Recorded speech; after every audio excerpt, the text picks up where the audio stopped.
اعوذ باللہ من الشیطان الرجیم بسم اللہ الرحمن الرحیم اما بعد فقد قال اللہ تبارک وتعالی فی کتابہ المجید والفرقانہ الحمید وقولہ الحق بسم اللہ الرحمن الرحیم یا ایہا الذین آمنوا اتقوا اللہ وقولوا قولا سدیدا۔ سورہ احزاب کی 70 نمبر کی آیہ کریمہ کہ جس کے اندر اہل ایمان سے خطاب کر کے اللہ کہہ رہا ہے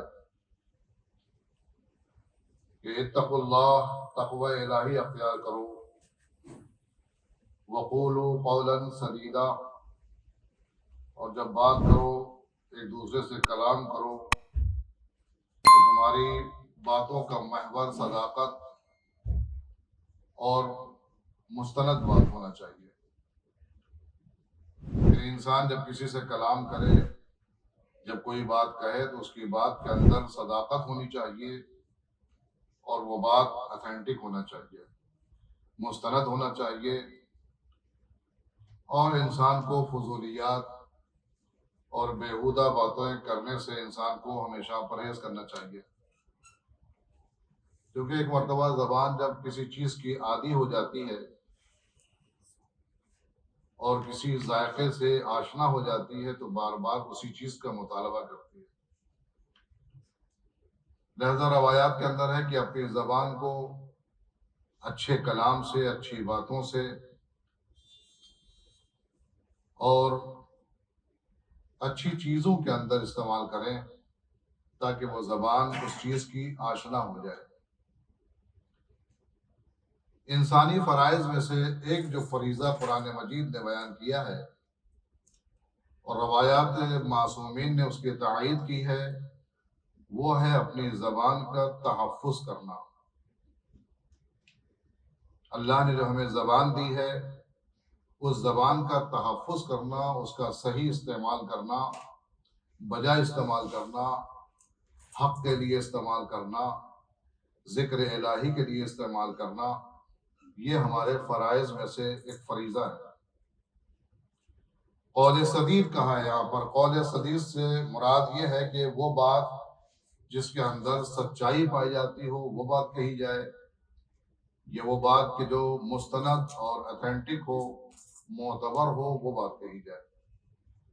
مومن کی شان کے خلاف ہے کہ کوئی فضولیات یا ایسی بات کہے کہ جس سے اس کی شخصیت مجروح ہو، یا کوئی ایسی بات کہے کہ جس سے کسی مومن کا دل دکھے۔ یہ مومن کی شان نہیں ہے۔ علماء اخلاق نے یہ بتایا ہے کہ بدن انسانی کے اندر ایک عضو زبان ایک ایسا حصہ ہے کہ جو اطاعت اور ہدایت اور اصلاح کے لیے مؤثر ترین حصہ ہے۔ اس زبان کے ذریعے سے انسان اطاعت پروردگار کر سکتا ہے، اس زبان کے ذریعے سے انسان اطاعت رسول اور ائمہ معصومین کر سکتا ہے، اس زبان کے ذریعے سے انسان ذکر الہی کر سکتا ہے، اور سب سے بڑی چیز یہ ہے کہ اس زبان کے ذریعے سے انسان دوسروں کی اور خود اپنی اصلاح کر سکتا ہے۔ بدنی انسانی کے اندر سب سے مؤثر ترین حصہ اگر کسی چیز کو شمار کیا گیا ہے علماء اخلاق کی زبان میں تو وہ زبان ہے۔ لیکن یہ بھی کہا کہ علماء اخلاق ہی یہ کہتے ہیں کہ جہاں پر زبان سب سے زیادہ مؤثر ترین اور مفید ترین اور اہم ترین حصوں میں سے ایک حصہ زبان ہے، وہیں پر وہ خطرناک ترین اور سب سے زیادہ گناہ پر آمادہ کرنے والی چیز بھی وہی زبان ہے۔ یعنی زبان کے اندر دونوں صلاحیتیں پائی جاتی ہیں۔ انسان چاہے تو اس کا صحیح استعمال کر کے اللہ کی جانب سفر کرے، رسول کی اطاعت کرے اور اپنے اندر عرفان اور قرب الہی پیدا کرے۔ انسان اسی زبان کے ذریعے سے چاہے تو شیطان کی پیروی کرے اور فضولیات اور بیہودہ باتوں کے اندر اپنے آپ کو مشغول رکھے۔ لہذا یہ زبان جو ہے پورے بدن انسانی کے اندر سب سے اہم حصہ ہے دونوں اعتبار سے۔ مؤثر ترین حصہ ہے اصلاح کے اندر، اطاعت کے اندر، ہدایت کے اندر، اور خطرناک ترین حصہ ہے یہ گناہ کے لیے۔ یعنی اگر اس زبان پر کنٹرول نہ کیا جائے تو یہ زبان وہ زبان ہے کہ جس کے لیے علماء اخلاق کہتے ہیں کہ 30 سے زیادہ گناہان کبیرہ ایسے ہیں کہ جو اسی زبان سے ہوتے ہیں۔ یہ زبان اگر انسان کنٹرول میں نہ رکھے تو اسی زبان کے ذریعے سے اکثر گناہ کبیرہ انجام پاتے ہیں، چاہے وہ الزام ہو یا اتہام ہو، بہتان ہو، غیبت ہو، جھوٹ ہو، چغل خوری ہو، جو بھی چیزیں آپ دیکھ سکتے ہیں کہ ان تمام چیزوں کا تعلق اسی زبان سے ہوتا ہے۔ اسی زبان سے انسان جھوٹ بولتا ہے، اسی زبان سے انسان دوسروں پر الزام لگاتا ہے، اسی زبان سے انسان بہتان لگاتا ہے، اسی زبان سے انسان غیبت کرتا ہے۔ یہ تمام وہ گناہ ہیں کہ جو اسی زبان سے سرزد ہوتے ہیں۔ اگر انسان زبان کو کنٹرول میں رکھے اور اس کو اپنے قابو میں اگر نہ رکھے تو یہ گناہ انسان کے لیے آسان ہو جاتے ہیں۔ لہذا یہ کہا گیا کہ جو ہے پورے بدن انسانی کے اوپر سب سے زیادہ جو ہمیں توجہ کرنا چاہیے وہ اپنی زبان کے اوپر کرنا چاہیے۔ گناہ کی طرف آمادہ کرنے والی چیز سب سے زیادہ جو ہے یہی ہے۔ یہ زبان جب گناہوں سے آشنا ہو جاتی ہے، گناہوں کی چاشنی سے آشنا ہو جاتی ہے، تو پھر انسان کو اس پر ذکر الہی یا کوئی دوسرا ذکر اچھا نہیں لگتا۔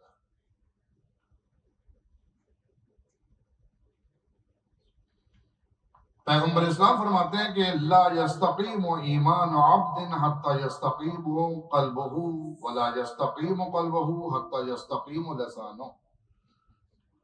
کہتے ہیں کہ ایمان جو بندے کے پاس ہے اس ایمان کے اندر استقامت نہیں آ سکتی ہے، درستگی نہیں آ سکتی ہے، صحیح ایمان حاصل نہیں ہو سکتا ہے، انسان کا ایمان کامیاب نہیں ہو سکتا ہے جب تک کہ اس کا دل محکم اور مضبوط نہ ہو، اس کے اندر استقامت نہ پائی جاتی ہو، کیونکہ ایمان کا تعلق قلب سے ہے۔ لہذا انسان جو ایمان اس کے اندر استقامت نہیں آ سکتی جب تک کہ دل کے اندر استقامت نہ آئے۔ ایمان کی کوئی حیثیت نہیں ہے جب تک کہ اس کا اثر اس کے دل پر نہ ہو، اور دل پر ایمان اثر انداز نہیں ہوتا ہے جب تک کہ اس کی زبان کے اندر استقامت نہ ہو۔ یعنی ایمان کا مسئلہ شروع ہوتا ہے تو زبان شروع ہوتا ہے۔ زبان پاک و پاکیزہ ہو، زبان طاہر ہو، اور زبان سے جب کلمہ لا الہ الا اللہ کہتا ہے تو پھر وہ دل میں اثر انداز ہوتا ہے۔ یعنی اسی زبان کے ذریعے سے انسان مومن کہلاتا ہے، اور اسی زبان کے ذریعے سے انسان کافر کہلاتا ہے، اسی زبان کے ذریعے سے انسان فاسق کہلاتا ہے، اسی زبان کے ذریعے سے انسان منافق کہلاتا ہے۔ لہذا اس زبان کا ہمارے وجود کے اوپر کافی اثر ہے، اس کے اوپر ہمیں جو ہے غور کرنا چاہیے۔ امام زین العابدین علیہ السلام فرماتے ہیں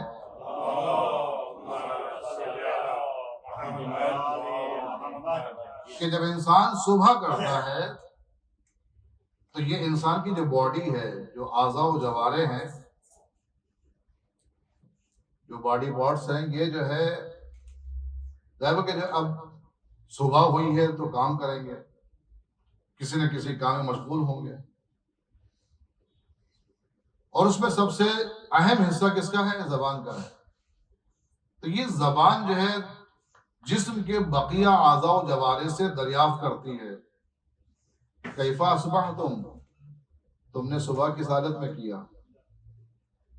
یہ زبان یہ ہاتھ سے، پیر سے، دل و دماغ سے، جسم انسانی کے ہر حصے سے یہ کہتی ہے کیف اصبحتم، تم نے صبح کیسے کیا، کس حالت میں تم نے صبح کیا.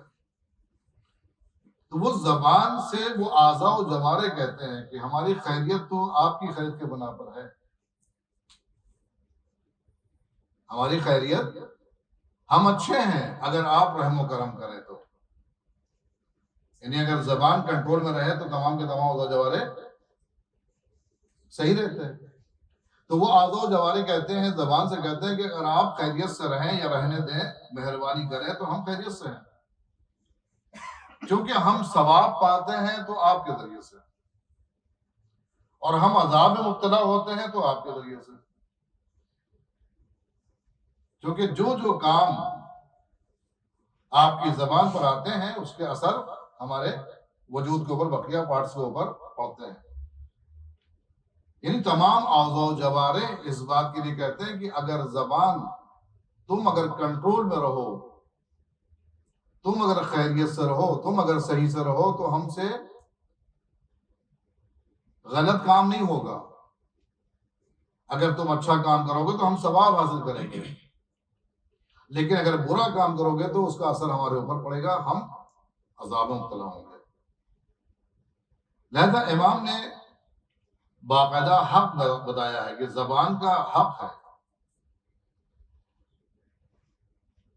امام فرماتے ہیں حق اللسان اکرامہ عن النحی، کہتے ہیں کہ زبان کا حق ہے کہ اس کا لحاظ کیا جائے. اکرام سے مراد یہاں پر کیا ہے؟ اس کا لحاظ کیا جائے، اس پر توجہ دی جائے. جیسے چھوٹا بچہ ہوتا ہے، باپ اسے جب گارڈن لے کے جاتا ہے، باہر لے کے بیٹھتا ہے کہیں یہاں پر، تو بار بار توجہ کرنا پڑتی ہے کہ بچہ کسی غلط جگہ نہ پہنچ جائے، کوئی غلط کام نہ کرنے پائے، کہیں پر گر نہ جائے، کہیں چوٹ نہ لگ جائے، اسے بار بار توجہ کرنا ہوتی ہے. گارڈن لے جانا ہی کمال نہیں ہے، بلکہ گارڈن سے حفاظت کے ساتھ لانا بھی اسی کا فریضہ ہوتا ہے. ایسے ہی زبان بھی ہے، زبان پر توجہ کرنا چاہیے کہ زبان کوئی غلط کام نہ کرنے پائے، کوئی غلط بات نہ بولنے پائے، کوئی بیہودہ گفتگو نہ کرنے پائے. تو اس کا جو ہے اکرام کرنا چاہیے، یعنی اس کا لحاظ کرنا چاہیے. وَتَعْوِيدُهُ الْخَيْرِ، اور اس کو آمادہ کرنا چاہیے خیر کی جانب. خیر کے بہت سارے راستے ہیں، ذکر الہی ہے، دعا ہے، مناجات ہے، کسی اچھے آدمی کی، مومن آدمی کی تعریف کرنا ہے. تو یہ سب چیزیں ہیں جو زبان کو انجام دینا چاہیے. تو پہلی چیز تو یہ ہے کہ بری چیزوں سے زبان کو روکنا ہے تاکہ وہ نقصان نہ اٹھانے پائے. جیسے بچے کو ہم روکتے ہیں، کانٹے کے پاس نہ جائے، گڑھے کے پاس نہ جائے، کسی لوہے سے ٹکرا نہ جائے. اور اس کے علاوہ کیا کرتے ہیں؟ بچے کو ہم وہ چیزیں مہیا کرتے ہیں کہ جس سے بچے کا فائدہ ہوتا ہے، بچہ کھیل سکے. تو دونوں چیزیں کرنی ہے ہمیں. ایک تو یہ ہے کہ ہمیں برائیوں سے اسے روکنا ہے کہ وہ انجام نہ دینے پائے، اور دوسری چیز یہ کہ اس زبان کو ہمیں آمادہ کرنا ہوگا، تیار کرنا ہوگا خیر کی جانب. خیر کی جانب جو ہم آمادہ کریں گے تو وہ زبان جو ہے اس کی جو ہے آشنا ہو جائے گی، اس کی عادی ہو جائے گی، پھر اسی چیز کا ہمیشہ مطالبہ کرے گی. یہ زبان جو ہے ذائقہ چاہتی ہے، جب ذائقے کا ایک مرتبہ احساس ہو جاتا ہے تو پورے وجود انسانی کو ہلا کے رکھ دیتی ہے اس چیز کو حاصل کرنے کے لیے. انسان اس ذائقے کو حاصل کرنے کے لیے کہاں سے کہاں پہنچ جاتا ہے. تو اگر ہم نے خیر کی جانب، نیکی کی جانب، ذکر کی جانب، مناجات کی جانب، دعاؤں کی جانب اگر ہم نے اس کو آمادہ کر دیا ہے تو اس کے اندر جو تڑپ ہوگی، جو طلب ہوگی، جو ڈیمانڈ ہوگی، وہ اسی چیز کی ہوگی. لیکن اگر ہم نے لحاظ نہیں کیا، ہم نے یوں ہی چھوڑ رکھا ہے، تو پھر وہ بری چیزوں کی عادی ہو جائے گی، پھر اسی چیز کا مطالبہ کرے گی. آپ مجبوراً اس کام کو انجام دیں گے. آپ کا دل نہیں چاہتا کہ آپ جھوٹ بولیں، لیکن بولیں گے. آپ کا دل نہیں چاہتا کہ آپ غیبت کریں، لیکن آپ کریں گے. آپ قلباً راضی نہیں ہیں کسی پر الزام لگائیں، لیکن لگا دیں گے آپ، کیونکہ زبان اس ذائقے سے آشنا ہے تو وہ بار بار آمادہ کرتی ہے انسان کو. لہذا اس پر ہمیں توجہ کرنی چاہیے کہ زبان جو ہے کسی غلط بات کہنے کی یا غلط چیزوں کے اندر ملوث ہونے کی عادی نہ ہو جائے۔ تو حق زبان یہی ہے۔ اور کیا کرنا چاہیے؟ وہ ترک الفضول، فضولیات کو چھوڑ دینا چاہیے۔ یہ جو بات نہیں کہنا ہے وہ نہ کہیں، کیونکہ اس کا کوئی فائدہ نہیں ہے کہنے سے، سوائے نقصان کے کوئی فائدہ نہیں ہے۔ اور اس کو جو ہے لوگوں کی نیکی کرنے کے لیے استعمال کریں۔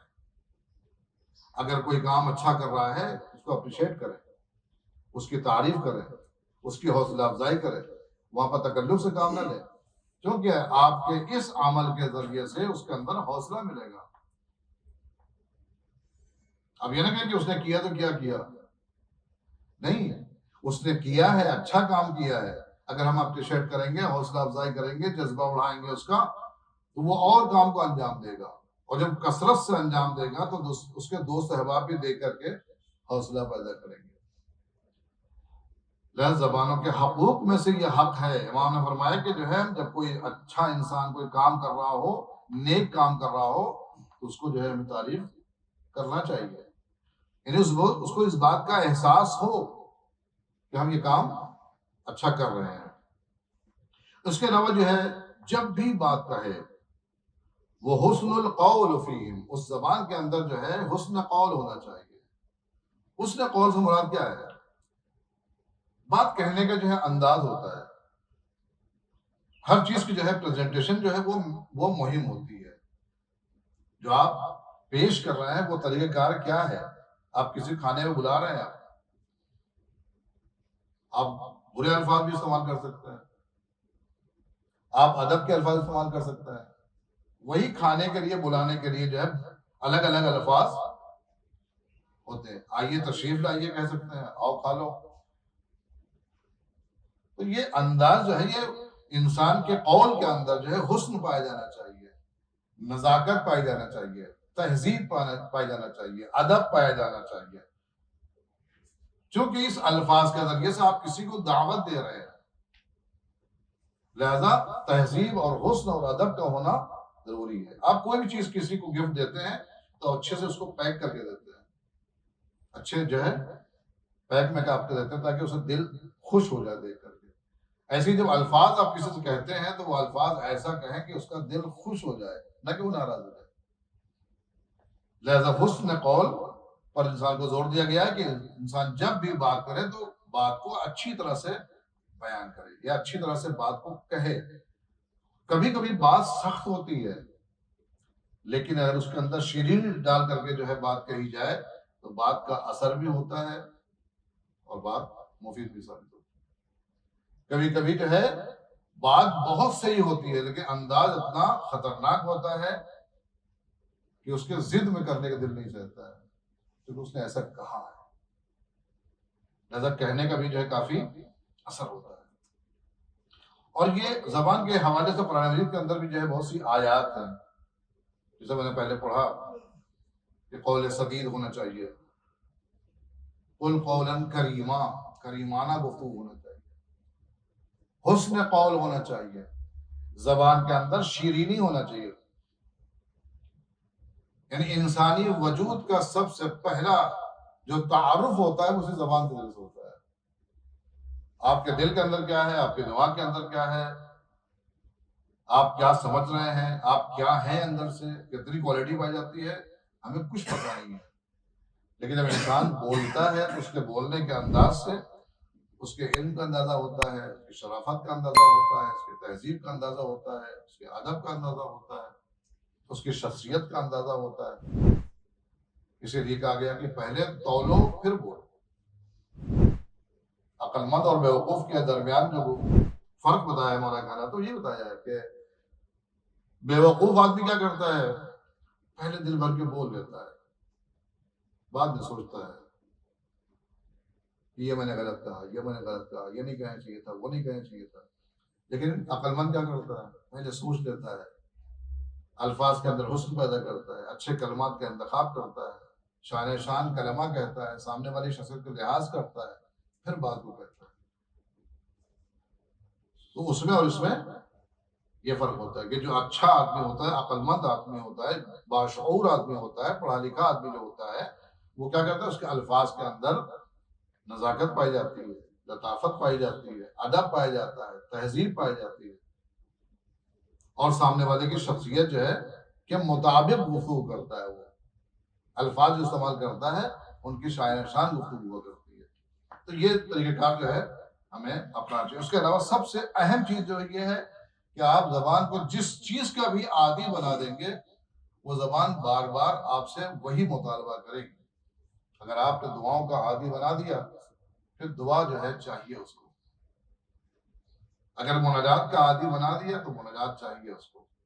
ذکر الہی کا عادی بنا دیا تو ذکر الہی چاہیے اسے۔ آپ کہیں بھی ہوں، کسی جگہ پر بھی ہوں گے، اس کا مطالبہ آپ کے ساتھ رہے گا، وہ طلب کرے گا۔ لیکن اگر بری چیزوں کے اندر جو ہے اس کو ملوث کر دیں گے تو پھر وہ مطالبہ کرے گی، پھر وہ آپ کو اس کے لیے مہیا کرنا پڑے گا۔ لہٰذا ہمارا فرض بنتا ہے کہ ہم زبان کو اچھی چیزوں کے لیے آمادہ کریں، تیار کریں۔ لہٰذا ہم اللہ کی بارگاہ میں دعا کرتے ہیں، اللہ بحق محمد و آل محمد ہمیں روش اہل بیت کے اوپر چلنے کی توفیق عنایت فرما۔ والا بحق محمد و آل محمد تمام زمانہ کے ظہور میں تعجیل فرما، اور ہم کو ان کے اعوان و انصار میں شمار فرما۔ ربنا تقبل منا انك انت السميع